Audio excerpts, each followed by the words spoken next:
Vickie Rubin was 24 years old and about to deliver her first child. She also had chickenpox at the same time. So begins the story of a first time mom who learns her infant daughter has severe, multiple disabilities. Facing the challenges of caring for her daughter, the struggles in marriage, and the question of whether or not she should have more children, Vickie Rubin gives a glimpse into the world of her family and transformation while raising Jess. Vickie's interview is going to delight you and make you want to hear more.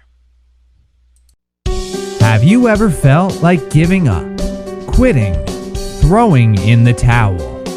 Welcome to Never Ever Give Up Hope featuring Carol Graham. She's an author, health coach, and motivational speaker. Backed into a corner multiple times in her life, Carol shares with you stories on how she overcame some of the toughest obstacles a person can go through in life, but refused to give up hope. Rather than admit defeat, an opportunity was presented, and it involves each and every one of you. Carol will feature spectacular guests who will share their messages of hope, encouragement, and their inspiration to prove why life's adversities only make you stronger. And now, welcoming the host of the show, here's Carol Graham. Vickie Rubin holds a master's degree in exceptional education from SUNY Buffalo State College and currently resides in Western New York. Prior to writing her book, Vickie was the director of the Early Childhood Direction Center and is experienced working with families of children with special needs and professionals and presenting workshops on various topics. Welcome, Vickie. Thank you, Carol, and thank you for having me. I have read and reread your story, and it's impactful, and that's such an overused word, but it definitely is because it touches not only our hearts, as the audience is going to see in just a few moments, but also it's a challenge because you definitely are the poster girl for somebody who never ever gave up hope. And I am looking forward to dissecting your book and hearing your story, and I know you will captivate this audience. So, to start with, let's start at the beginning. What happened when you were pregnant? I was 24 years old, and Jessica is our first child. And I originally had this rash, and we kept trying to figure out what is this rash. I go into labor, and it turns out that the rash was chickenpox that nobody was able to diagnose. And as soon as they found that out, they transferred me to Children's Hospital. And once I got to a children's hospital, they were able to take care of me, and they weren't as freaked as the first hospital, for lack of a better word. Um, Jessica was born right on time. She was not early, but she was very small. She was under 5 pounds. Hmm. And I wasn't able to see her because I had the chicken pox. And so they put her in the neonatal intensive care unit. And my husband at the time, because it was 1982, took Polaroid pictures of her because there weren't any cell phones back then. And and at first, we didn't really know that Jessica had delays, but I had suspicions. And as time went on, I kept going to her Hmm. pediatrician, who kept telling me that maybe I had issues, but that she was Oh my fine. goodness. I know. And then eventually, I'm from Long Island, New York. My mom said, "Come on down. Let's go to a hospital here." And we went to see a pediatric neurologist on Long Island, and Jessica failed every milestone. Oh And my watching goodness. that, sitting during that appointment was devastating. But it was devastating, and yet I was able, it acknowledged my fears. I knew there was something wrong. I knew it. And so, Mm-hmm. as much as I didn't want to hear it, I also felt supported in hearing it, and now I knew I can do something. Hmm. Good attitude. Jessica and I came back to Buffalo, New York, which is where my husband was waiting. And originally, when we went to get her evaluated, he and some family members were not on the same page. They they didn't believe that Jessica was delayed. When we came back, we realized we needed to see some specialists in Buffalo, New York. And so we met with the developmental pediatrician at Children's Hospital. And then we started our journey of receiving services and trying to find a diagnosis. And the trying to find the diagnosis is something that took us Hmm. 21 years. Oh my. We Are had you kidding? How is we that had possible? Well, our first pediatric developmental pediatrician believed that Jessica looked a lot like his children, and his children had cri du chat, which is a deletion in the fifth chromosome. And so they took Jessica's blood, and for some reason, still unknown to me, they saw some deletion in that sample. And so for Huh. years, they thought she had cri du chat, which is really called cry of the cat, because all the children who have this deletion have that kind of cry. Jessica did not. So my husband Mitch and I started going to cri du chat national meetings. And as soon as Hmm. we got there, we realized Jessica was different than everybody. Everyone else looked like they were cousins because they had a similar deletion and there was Hmm. just a similarity, but not with Jess. And so when she was about 5, they took more blood tests and realized she did not have cri du chat. But it wasn't until much later, when they had more sophisticated tests, that we were able to determine what she actually had. There's a key problem with not knowing. My husband and I wanted to have other children, and when we thought that she had her first diagnosis, we were tested genetically and we didn't have that deletion. So we felt, hey, this is fine. We can have more children. And we did, but we later found out that it wasn't that deletion, and so it was kind of a risk because they didn't know what to check in our genes to make Mm-hmm. sure that we didn't have what Jessica's actual diagnosis turned out to be. So how did you cope in those early years with what was going on, what you were observing as a mom, the what you just said about whether or not you should have more children? Were you coping with fear? Was there anxiety? Where were you? My way of coping was trying to fix things. Part of the problem was, I remember one specific example, and I'm going to just step back 1 second. Our house looked like it was a therapeutic model. Hmm. I had all kinds of posters on the walls of what we should do. We had equipment. And I remember one day I come in and my husband's sitting with Jessica watching a football game. And I thought to myself, but we're losing time. We're not stimulating her. We're not working with Hmm. her. And he said to me, she's also our little girl. We need Yes. to sit on the couch and watch TV with her.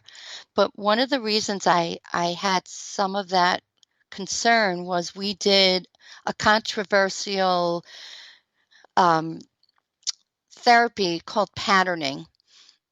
And it was controversial because of the amount of time that was required from families to do this Hmm. work. It wasn't that it was hurtful to the child. And we did this therapy with Jessica.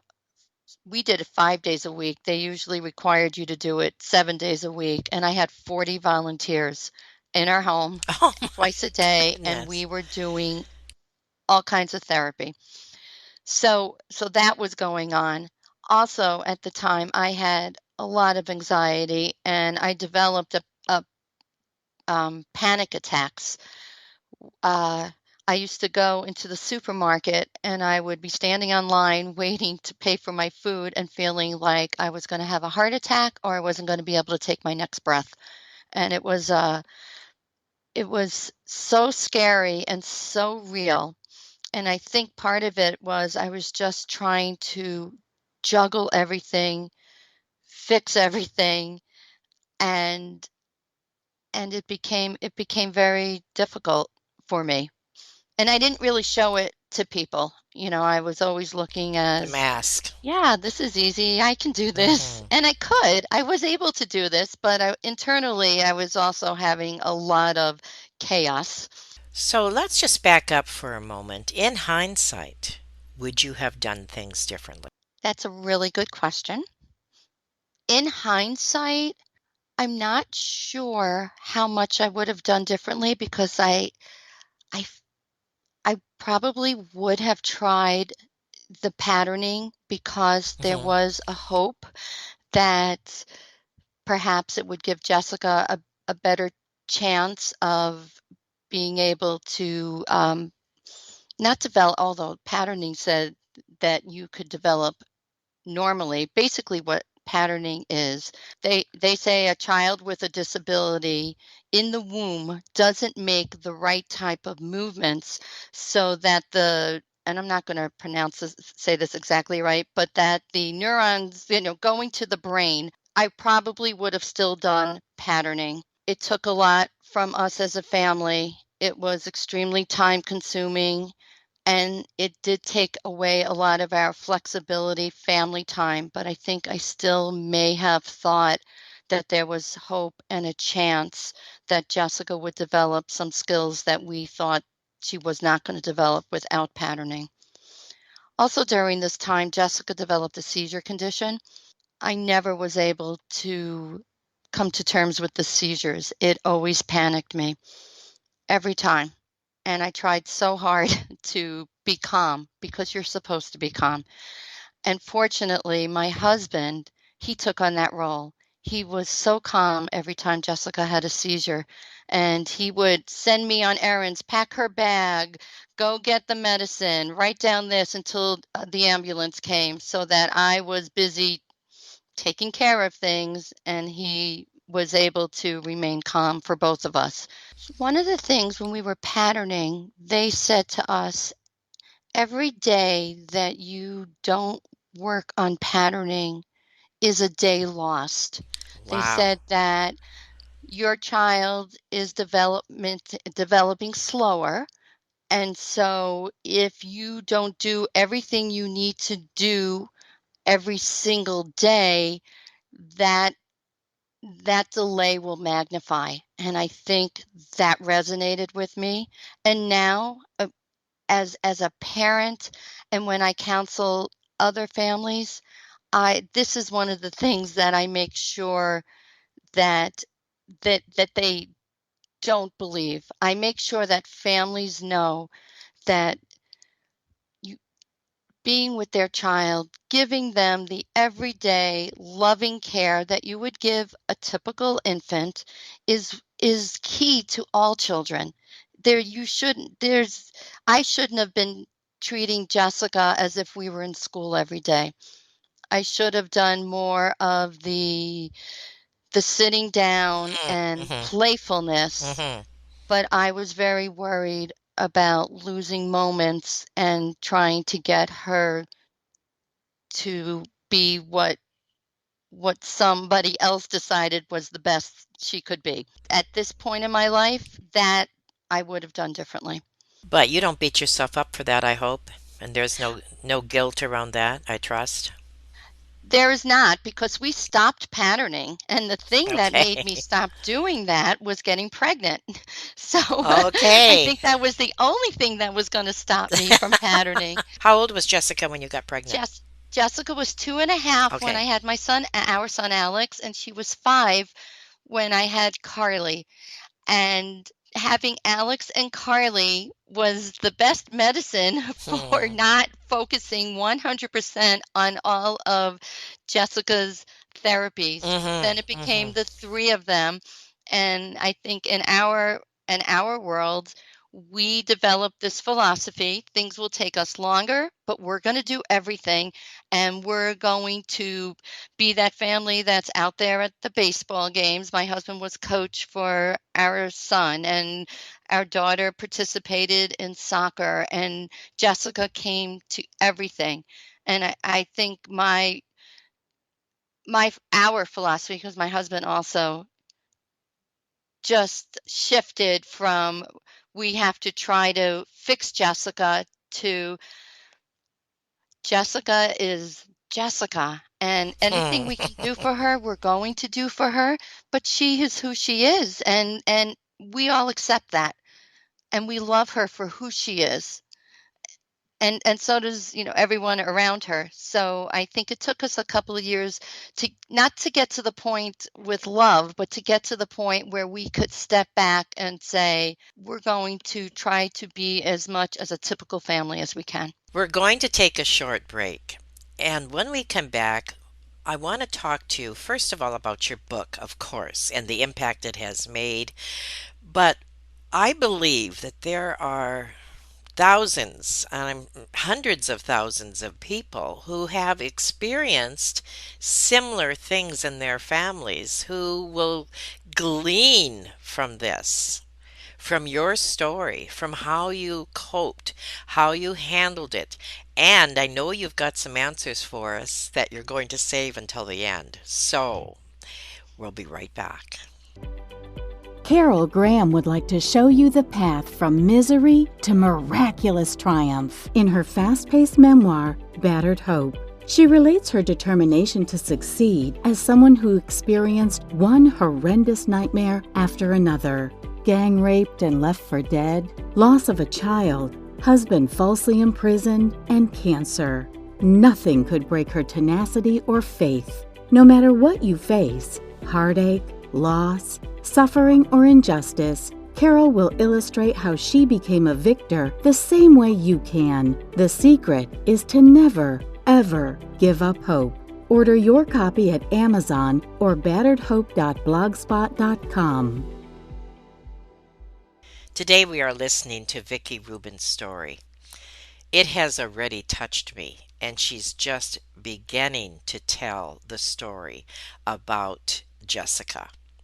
So, thank you again for sharing your story, Vickie. And now we're going to continue with several questions that I know my audience will have. And the first is, tell us how a young mom, you were 24 years old when you gave birth to Jessica, and the transformation that you had with no experience in this field to becoming a well known regional advocate for families and children with special needs. This is where I know a great majority of my audience is going to relate with you. So share that, please.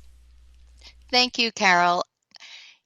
It's interesting in the field that I was in, special education and working with families. I found that so many of the career people were touched in some way by having either a sibling with a disability, a child with a disability, or Hmm. a relative with a disability. The impact that it has on families and individuals inspires people to help others. And I found this as a beautiful occurrence that I noticed many times, but I didn't know that at first. So I was 24. I went to the University of Miami for undergrad, and I got my undergrad degree in elementary education and early childhood. And one of the professors said to me, would you be interested in going on and going into special education? And I remember saying to them, I don't think I have the patience for that. Well, that that changed. And after I had Jessica, I was still as a new mom, and but I was learning a lot about Jess. And I wanted to become the best advocate for Jessica that I could be. So I decided Mhm. to get my master's in special education. And it took me 10 years. I took one class each semester because I had three children. And at the end of 10 years, I not only graduated, but I graduated as with the Presidential Award for graduate student, one of the top graduate student.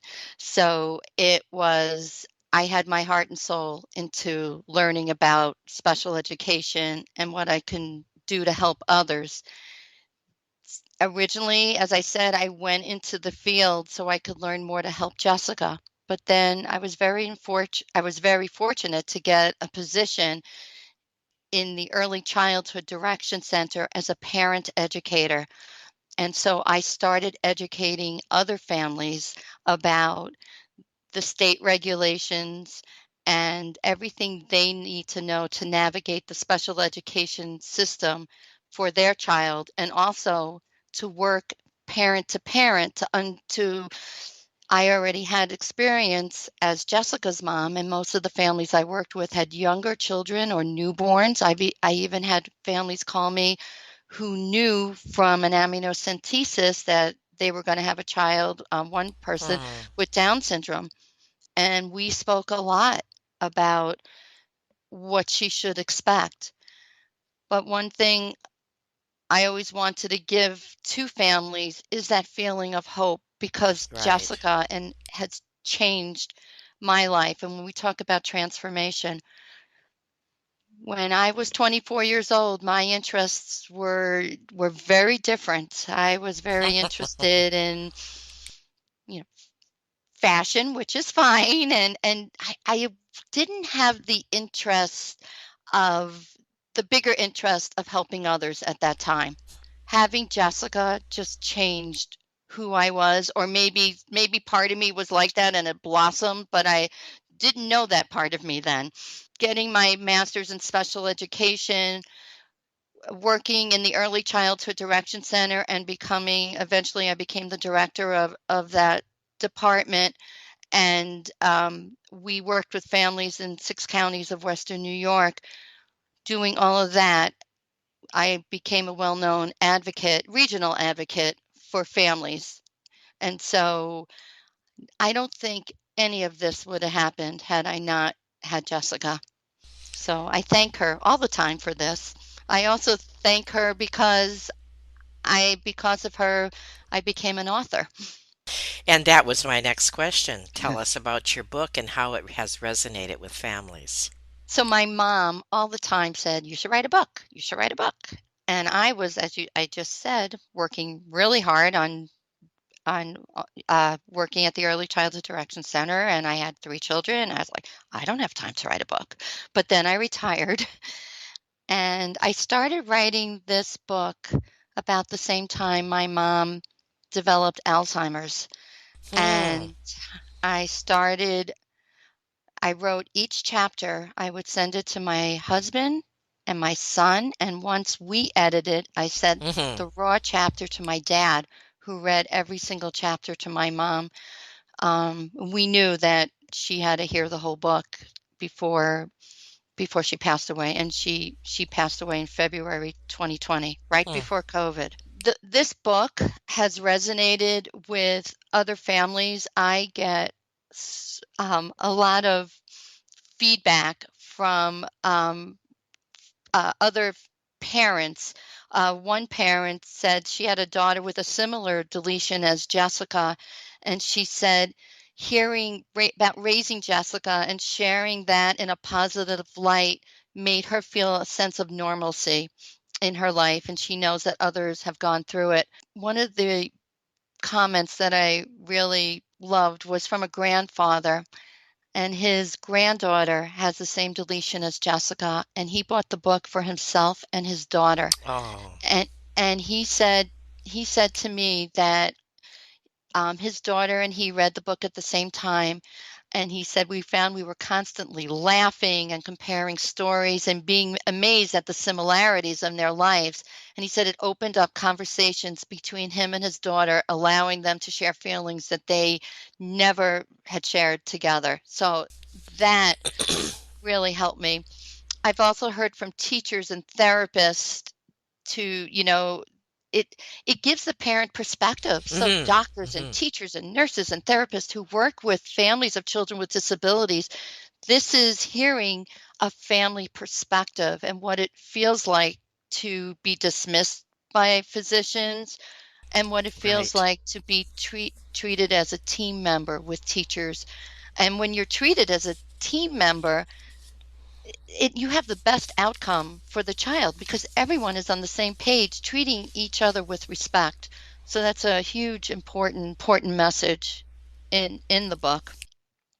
I've also had a lot of families read the book who don't have a child with a disability. And one person, she made me laugh. She goes, I'm fighting with my eyes because it's 1 a.m. and my eyes want to go to sleep, but I can't stop reading the book. But Aw. but she said it just gave her perspective of a family, something that she had no experience with. Does the book tell more than your story, or is it strictly your story? Oh, the book tells way more than my story. Okay. It, it, Tell us a it little bit about that. In the book, I interviewed Jessica's siblings, and the Wow. that was quite the experience. So when you work in a big corporation and you decided, you're moving on, you're leaving, and you have that exit interview.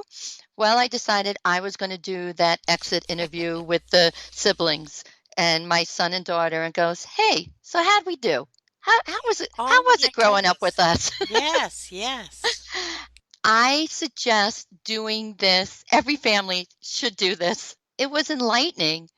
With my son, we did a face to face for about a half hour. We just talked, and he gave me all kinds of comments about growing up with Jessica. But Mhm. one of the last questions I asked him, I said, if somebody were to ask you today who doesn't know your family, who doesn't know Jessica and all the needs that she has and doesn't know about the wheelchair and everything else, what and they said, "Oh, tell me about Jessica. What would you say?" He said, "I would say Mhm. she's my sister." And that's one of Oh. the chapters of my book because that was the first thing that came to his mind. It wasn't, Yes, yes. she has a disability, she needs assistance with all daily life skills. She's my sister. My daughter, she was harder to interview because I think she was a little more nervous. So she went Mm. on the treadmill and I sat on the side and we had a great conversation. And we just talked about what her life was like as Jessica's sibling. So and I don't want to really give it away because I do want to say that it was extremely interesting because as the kids were growing up, I know especially some relatives were thinking, oh, is their life Mhm. so Mhm. different? Is it ruined? And it's a very hopeful, beautiful interview. I also interviewed the grandparents, Jessica's grandparents, because with grandparents, there's a feeling of double grief.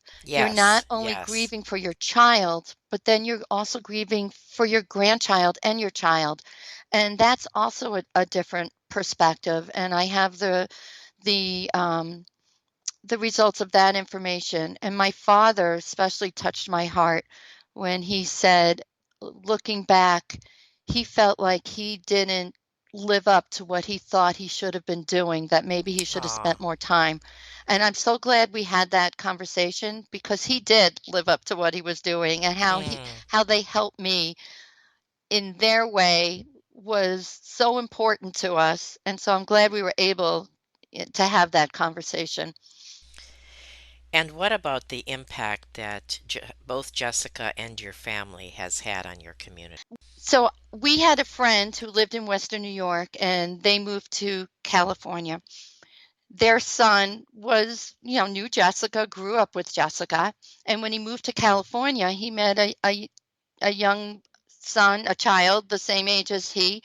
and who had Duchenne's muscular dystrophy.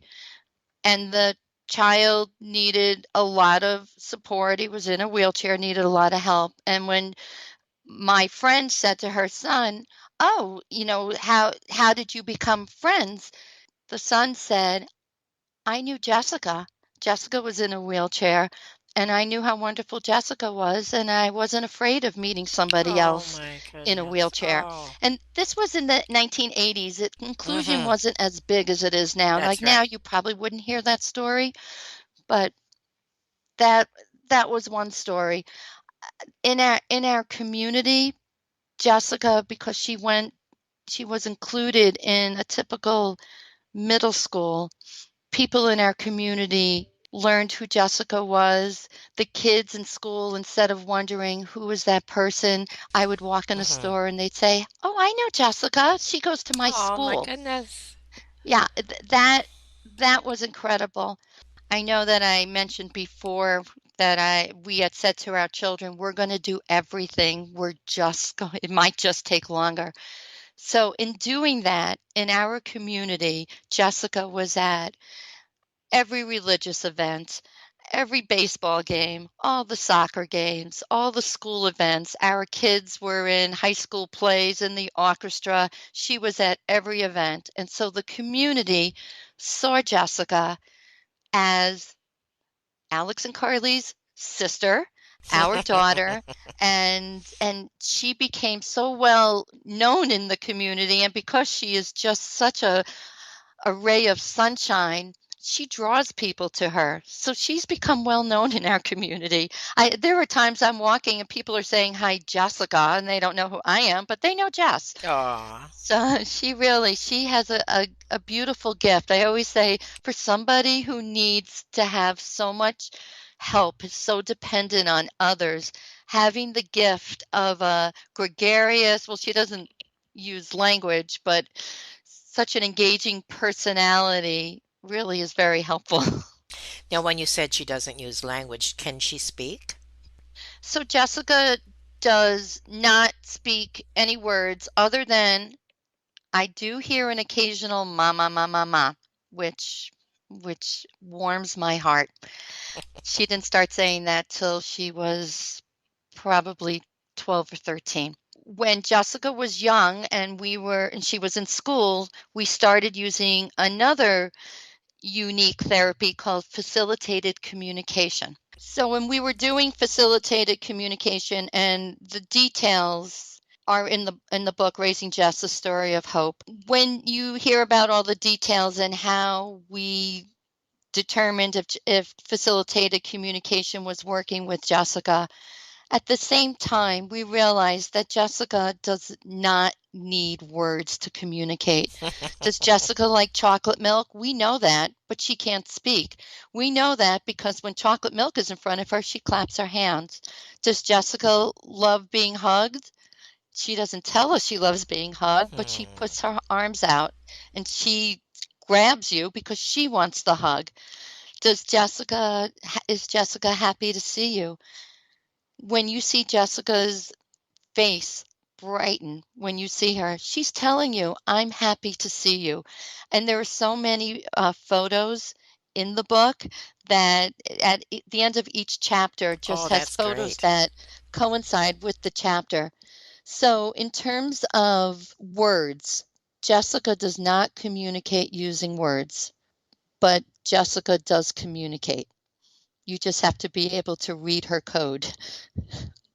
It's taking the time, isn't it? A lot of people don't communicate with one another no matter how educated they are or what type of life they have, right? It's taking the It time to listen and to communicate.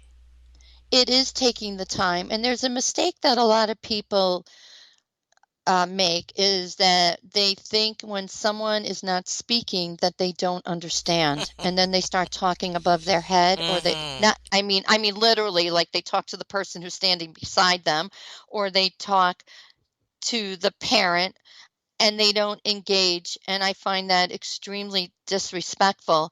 So when we were at a doctor and they weren't talking to Jessica, I would say, please look at Jessica when you're talking about Jessica. because you can't make assumptions of what people are understanding just because they can't speak to you.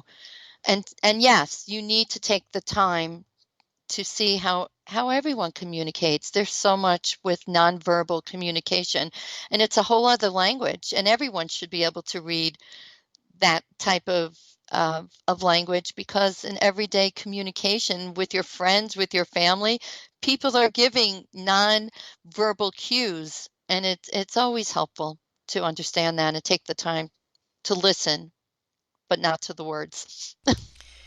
One of the things that I'm hearing as you're talking is not only are you an educated woman, but you have also been educated in the cliche, the school of hard knocks. But even above and beyond that, the education in communication.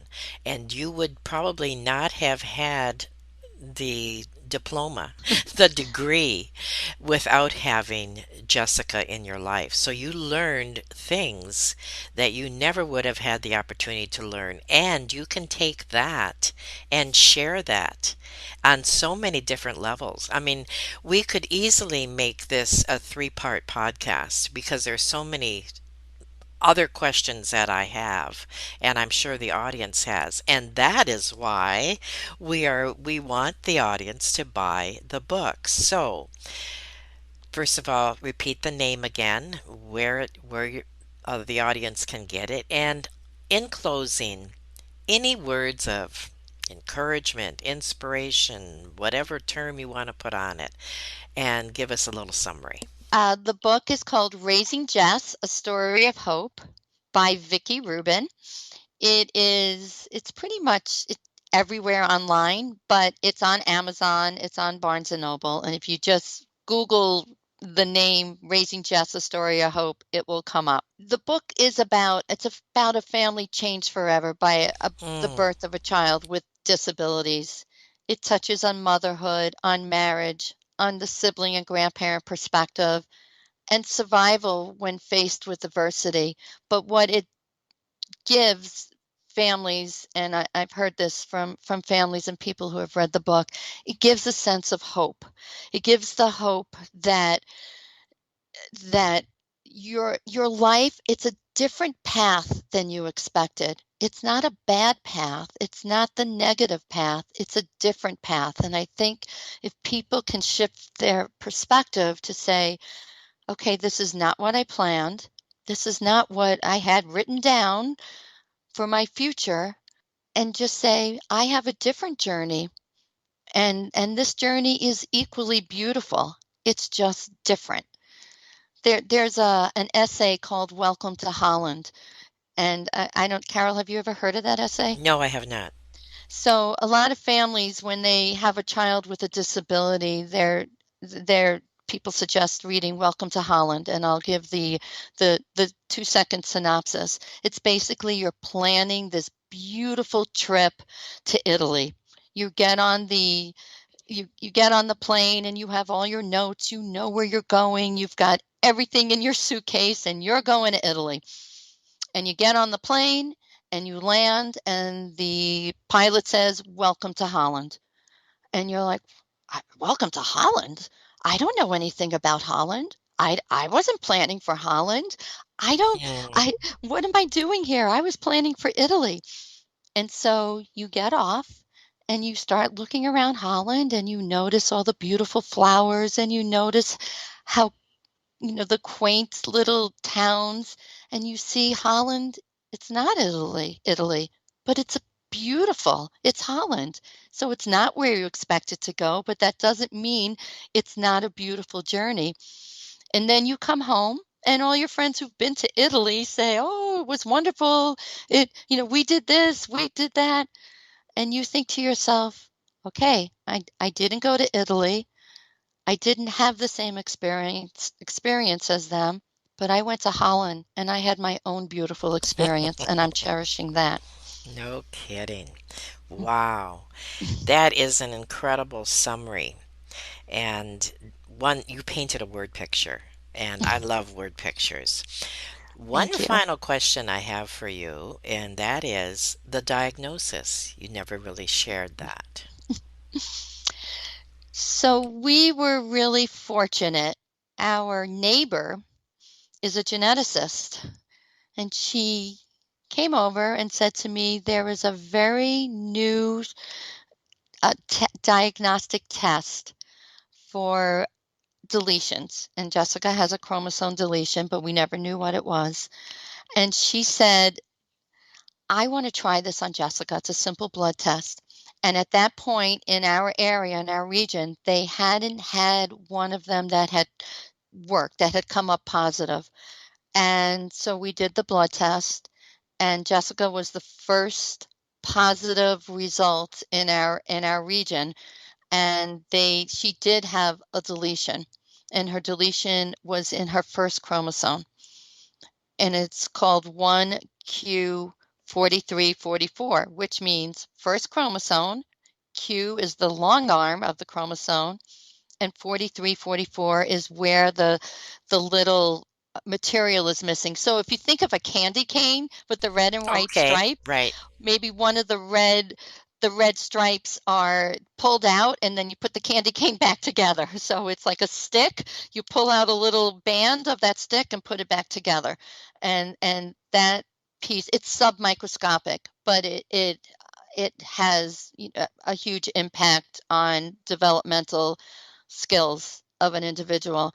And the cool thing about this was a few things. One, my husband and I were able to be tested so that we were not a carrier of this deletion. Okay. So our other children were as likely to have a child like Jessica as anyone in the world. It wasn't due to genetics. It was something Hmm. that just Hmm. sporadically happened.